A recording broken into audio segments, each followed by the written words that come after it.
बिस्मिल्लाहिर्रहमानिर्रहीम। अस्सलाम वालेकुम। Welcome to in-laws kitchen. कैसे हैं आप सब और आप सबका रमज़ान कैसा जा रहा है? आज हम बनाने जा रहे हैं फ्रोज़न पराठा या लच्छा पराठा भी आप इसको कह सकते हैं। उसकी रेसिपी मैं आप लोगों के साथ शेयर करने जा रही हूँ। बहुत ही आसान है और ये मैंने घर के आटे से बनाया है। आप चाहें तो मैदे से भी बना सकते हैं। लच्छा पराठा बनाने के लिए मैंने 500 ग्राम आटा ले लिया था घर का। आप चाहें तो मैदा भी ले सकते हैं। उसके बाद यहाँ पर मैंने ले लिया आधा खाने का चम्मच चीनी, 1 चाय का चम्मच नमक और 1/4 चाय का चम्मच बेकिंग पाउडर। और इसके साथ मैंने शामिल कर दिया 60 ग्राम ड्राई मिल्क पाउडर। किसी भी ब्रांड का आप ले सकते हैं। और साथ ही मैंने 2 टेबलस्पून ऑयल भी डाल दिया। अब इन तमाम चीज़ों को अच्छे से मिक्स करेंगे जब तक कि ये तमाम चीज़ें हमारे आटे में अच्छे से मिक्स हो जाए। और पानी हम ले लेंगे गूंदने के लिए। जब तमाम चीज़ें आटे में अच्छे से मिक्स हो जाएंगी तो हम थोड़ा थोड़ा पानी डालकर इसकी एक डो बना लेंगे। हमारी डो ना बहुत ही ज़्यादा सख्त होनी चाहिए और ना बहुत ही ज़्यादा नरम। इसको नॉर्मल आपने रखना है, सॉफ्ट सी डो बना लेनी है।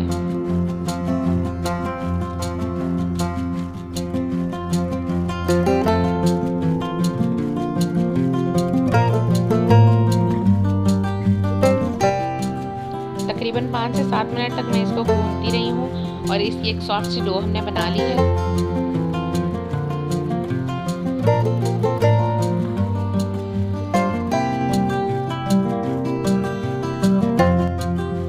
जब हमारा आटा अच्छे से गूंज जाएगा तो इसके ऊपर 2 से 3 कतरे ऑयल लगाकर मैंने इसको तकरीबन 30 मिनट तक काउंटर पर ही छोड़ दिया था रेस्ट होने के लिए। आप देख सकते हैं आटा बहुत ज़्यादा सख्त भी नहीं है और ना ही बहुत ज़्यादा नरम है।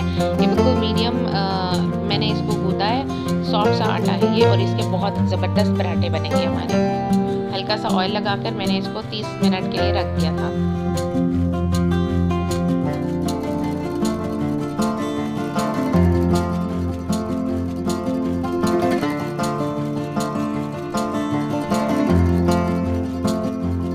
तकरीबन 30 से 40 मिनट तक मैंने आटे को रेस्ट दी थी।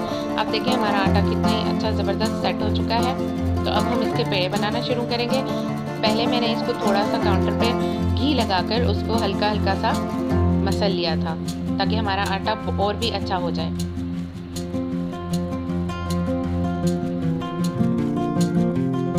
अब एक एक करके मैं यहाँ पे पेड़े तोड़ती जाऊंगी और आम जिस तरह हम नॉर्मल रोटी के लिए पेड़ा बनाते हैं उस तरीके से पेड़े बना लूँगी सब।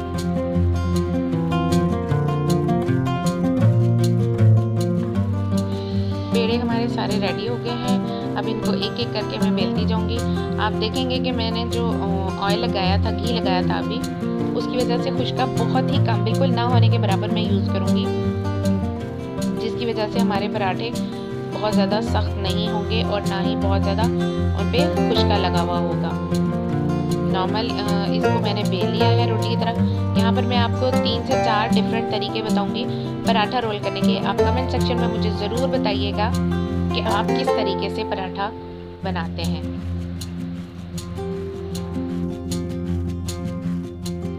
तो यहाँ पर मैंने रोटी को अच्छे से बेल लिया था, काफ़ी बड़ा। आप जितना पतला बेल सकते हैं उतना पतला बेल लीजिएगा क्योंकि हमने इसको दोबारा से फिर रोल करना है। यहाँ पर मैंने तकरीबन 1 चाय का चम्मच इस पर घी अच्छे से पूरा स्प्रेड कर दिया और थोड़ा सा खुश्क आटा जो है वो इस पर लगा लिया और इसको हमने नॉर्मल रोल कर लिया।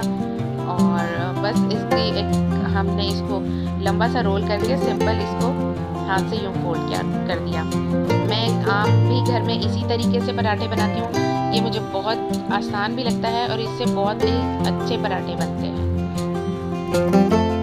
तो यहाँ पर मैं दूसरे तरीके से पराठा बेलूँगी। इसको भी मैंने पहले सीधा रोटी को बिल्कुल बारीक बेल लिया था अच्छे तरीके से। और आप देखें कि मैंने खुशके का इस्तेमाल बिल्कुल भी नहीं किया। अब इस रोटी को भी मैंने अच्छा बड़ा पतला सा बेल लिया, उस पर 1 चाय का चम्मच तकरीबन घी लगाया। थोड़ा सा मैं इस पर खुशका लगाऊंगी और इसको मैं दूसरे तरीके से फोल्ड करूंगी।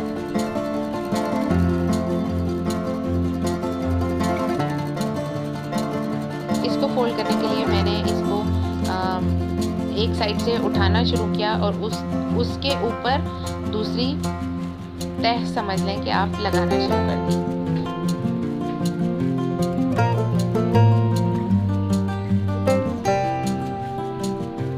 और यूं करके पूरे पराठे को मैंने रोल कर लिया। इससे भी बहुत अच्छे पराठे बनेंगे हमारे। ये हमारी दूसरा तरीका हो गया। अब आ जाते हैं तीसरे तरीके की तरफ। इसको भी मैं उसी तरीके से बेल लूँगी। इस रोटी को भी मैंने अच्छे से बेल कर उस पर घी लगा लिया। अब इस पर मैं खुशका लगाऊंगी।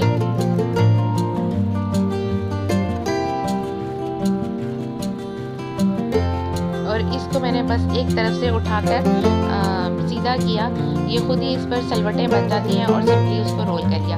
ये भी बहुत आसान और बहुत क्विक तरीका है और इससे भी बहुत ही ज़बरदस्त आपके लेयर्स बनेंगे पराठे की। चौथे पराठे की तरफ आ जाते हैं।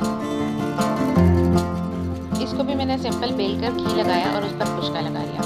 अब इस पराठे को रोल करने के लिए मैंने तकरीबन पराठे के सेंटर से उसको कट लगाया और यूँ उसको फोल्ड करना स्टार्ट कर दिया। ये एक कोन की शक्ल बन जाएगी इसकी लास्ट में हमारी। और बस सिंपली उसके एक कोने को पकड़ के उसको हल्का हल्का दबाते जाएंगे और हम फोल्ड करते जाएंगे। ये हमारा चौथा पराठा तैयार है।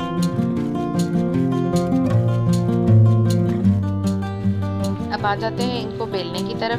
इनको सिंपली मैंने हाथों पे घी लगाकर हल्का हल्का उंगली की मदद से दबाया और फिर बहुत ही हल्का सा मैं इसको बेलन से हल्के हाथ से रोल कर लूँगी।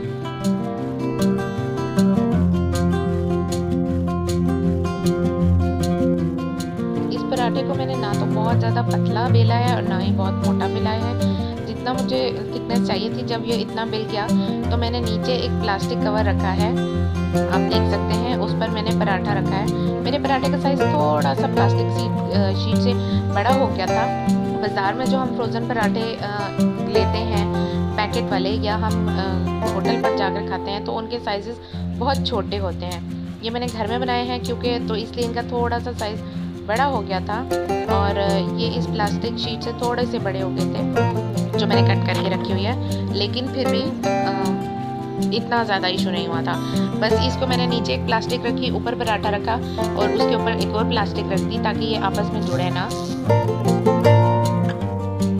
अब इसी तरीके से मैं एक एक करके तमाम पराठों को बेलती जाऊंगी और उसी तरीके से एक प्लास्टिक शीट नीचे, बीच में पराठा और एक प्लास्टिक शीट ऊपर रखकर इन तमाम पराठों को मैं रखती जाऊंगी। मैं इनको साथ साथ ही फ्रीज़र करती जा रही थी ताकि पराठे आपस में चिपके ना। तो ये देखिए मेरा दूसरा पराठा भी बेल लिया है मैंने। इसको भी मैंने उसी तरीके से प्लास्टिक शीट पर रख लिया था।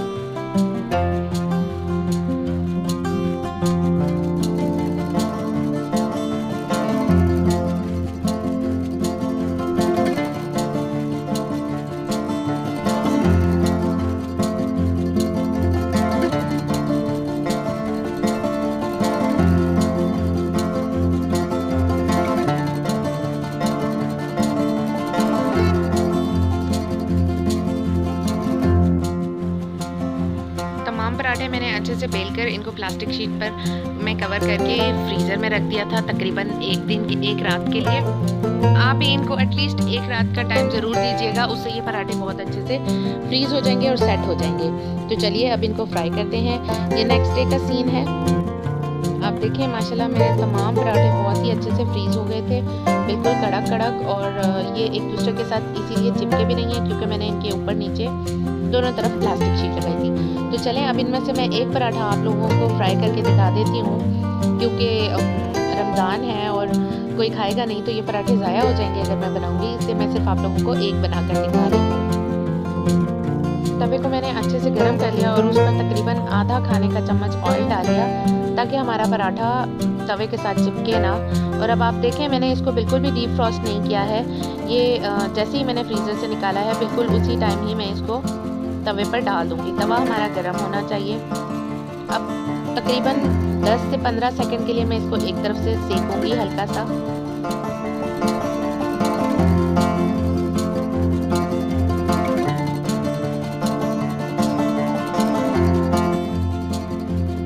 और फिर इसकी दूसरी साइड पलट लूँगी।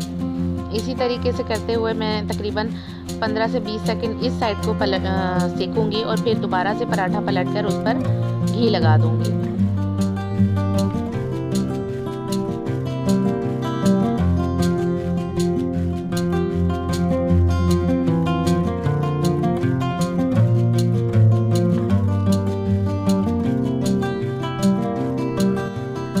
आप देख सकते हैं माशाल्लाह अभी से हमारे पराठे की लेयर्स नज़र आना शुरू हो गई हैं और ये जब बन जाएगा तो मैं आपको इसकी लेयर्स तब भी दिखाऊंगी।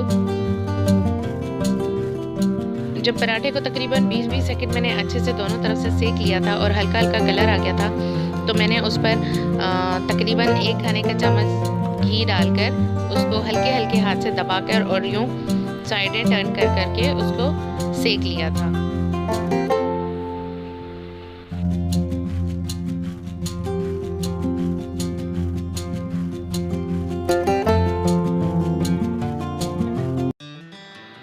आप देख सकते हैं पराठा हमारा तैयार है और मैं इसकी लेयर्स आपको दिखाऊं अगर तो माशाल्लाह माशाल्लाह बहुत अच्छी इसकी लेयर्स हैं।